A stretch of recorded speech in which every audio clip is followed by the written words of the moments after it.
Stereo system. In our usual sense, it is an interconnected system of components that all work together to give a sound. Properly selected and matched equipment is the key to good sound. Each component of an audio system has its own purpose, and it's not as easy to get the components to work together as you might think. To get a really good result, you need to find components that individually have minimal impact on the sound.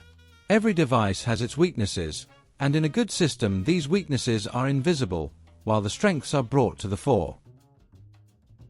Generally speaking, there are two philosophies of building an audio system. In the first case, the system is assembled for a certain listener with an established taste. It can be about warm, about the most detailed sound, about the sound with a pronounced bass or treble, and so on. Some people like a wide and deep soundstage, others prefer a straightforward sound like professional monitors. Understanding what is needed makes the selection of components much easier. There is another philosophy of stereo building. In this case, we do not talk about the listener's habits, but build a system based on some reference standard high-fidelity sound. Those who have listened to music on systems with precisely matched components know that the best home audio installations have a few things in common. Firstly, the sound can really be enjoyed. The best configurations make the listener forget about all the specs and immerse themselves in the music. Forget about the specs. Secondly, the recording is presented fairly. A bad recording will play badly on a good system, but a good one will play amazingly. Finally, the right system always plays music with dynamics and volume appropriate to the genre. The best systems handle all dynamic changes in a recording equally well. If you listen to a system that was built for pure sound, and then go back to a system built for sound with a certain character, it all becomes clear. All those audiophile terms like warmth and brightness become meaningless when the stereo system begins to convey the sound of the recorded instruments as the audio engineer intended. In most cases, you have to spend a lot of money to achieve the perfect result in building a system, but sometimes, if you keep a secret, you can choose components so that the price is not too high. An experienced professional can help you build a system with honest sound if you can find a common ground with that professional. Remember, a dedicated professional with a long experience in the industry has listened to many more systems than you have. And if he's honest with you, you're in luck. Yes, there are plenty of experts on internet forums and social media, and their numbers are growing, but most of them have heard an incomparably small number of systems in different combinations and rooms. Their ideal sound may be very different from your preferences, and certainly not what the sound was originally intended to be. When assembling an audio system, you need to consider how much the performance of a particular component affects the clarity of the final sound.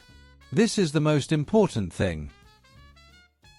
If we go from theory to practice, the speakers and amplifiers should be paid attention to first of all, and lastly, to power cables, intercomponent wires, stands and other audiophile toys. Speakers. The sound of the system depends on the speakers by about 80%, whether we like it or not. A speaker system is a set of moving parts. A speaker works effectively if the drivers move clearly and are positioned correctly, and the resonance of the cabinet, or lack of resonance, is also important.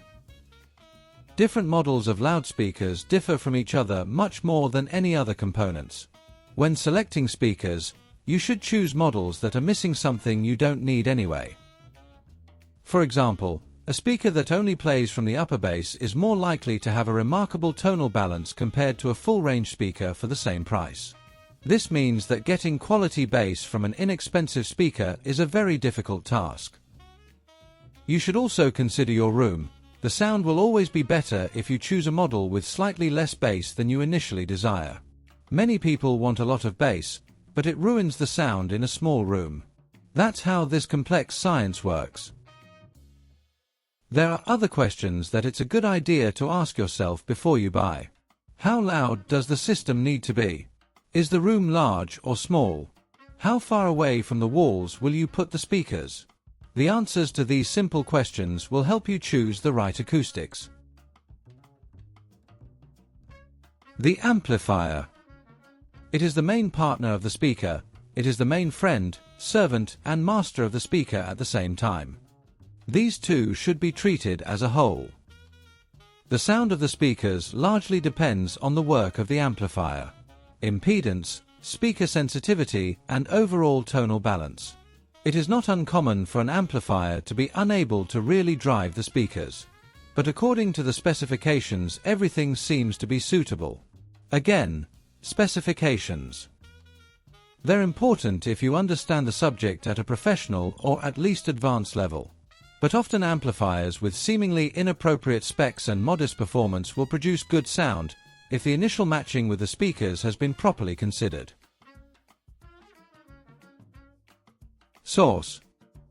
This is the starting point of the original signal, so it is very important to choose a neutral source that will not contribute anything of its own to the signal. If you have found a source with a supposedly special mellow warm or on the contrary sharp tinkling sound, then do not hurry. You may not like the result. Fortunately, today most digital sources are made quite qualitatively. Even entry-level digital players work with a much higher degree of accuracy when compared to acoustics at the same price. In other words, it's easier to buy an accurate source than to buy inaccurate speakers. Good DACs can be found for prices starting at $1,000. And to our joy, Progress has done its job. Even for $1,000 it can already be decent hi-fi equipment. However, everything is more complicated with compact disc players, or even more so with record players. You have probably heard many times that records sound supposedly better. This is a very subjective phenomenon. Noise and distortion are much more likely to be present than in modern digital sources. If you know for sure that you like vinyl and you know exactly how you like to listen to it, then the question is gone. However, if you want to build a system with honest pure sound, it is better to pay attention to digital sources first.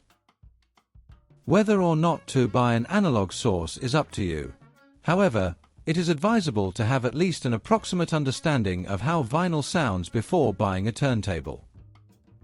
Almost all modern vinyl record players with new cartridges work well, but the accuracy of reproduction will be very different from the digital format. And the reason here is the very specificity of the turntable, which easily catches noises and vibrations, and it moves in the literal sense of the word and introduces changes to the original sound in every possible way. Intercomponent cables. As a rule, the performance of a cable does not depend on its price, so beware of precious wires. A cable, in fact, just needs to be of high quality, but not necessarily made of expensive metals or by magic technology. A cable can affect the tone or even eliminate small imperfections in the system. But it can also add flaws. Some audiophiles spend thousands of dollars on wires, but that doesn't mean their system will sound better. Never think of intercomponent cables as a way to solve sound problems. Rather look for the component that is really messing up the sound. That's the first thing you should replace. Start with the speakers, then the amplifier, then the source, and then the cables and everything else. Acoustic cable. Acoustic cables have roughly the same properties as interconnect cables. Here it's primarily about quality, not price. If simple advice is needed, avoid cables that are too long. If you need more than 3.5 meters from amplifier to speaker, you should look for wires designed for such distances. A speaker cable that is too long is always an increased chance of catching unnecessary distortion or a damped signal. Racks and stands. Of course, there are no racks and stands in the world that will miraculously change your system. But still, you should not neglect these accessories. The fact is that loudspeakers, for example, differ in weight and construction. For some speakers the load from their own weight is not a problem, but other models need more resonance to achieve the right tonal balance. It is therefore important to choose the right stands for your speakers. As far as components are concerned, stability and robustness are always the only things that matter. This is especially important for analog sources. The more stable the source stands, the better. Vibrations, Tilting or wobbly structures should be avoided. Power cables. Yes, the quality of the system depends on the power cables, but the hype that has been going on in the industry for many years has little justification. Power cables are the last thing you should think about when a good sounding system is already assembled. A power cable going into a socket will not save a poorly performing system. Better to spend money on a new component or speakers than on an expensive cable. Power cables should not make up more than 10% of the system budget. To summarize a little, while you are setting up your audio system, temporarily forget about your own taste preferences. Think of a stereo system as a system or a connected set of various devices. And when you add a new component to an already existing system, don't forget about it. Don't accidentally destroy the interconnection. Always keep your room in mind. Speakers can play badly in one room, but great in another. And most importantly, if you like the sound of the assembled system, then you have found your sound. The most important thing is that you are happy with the sound of your setup.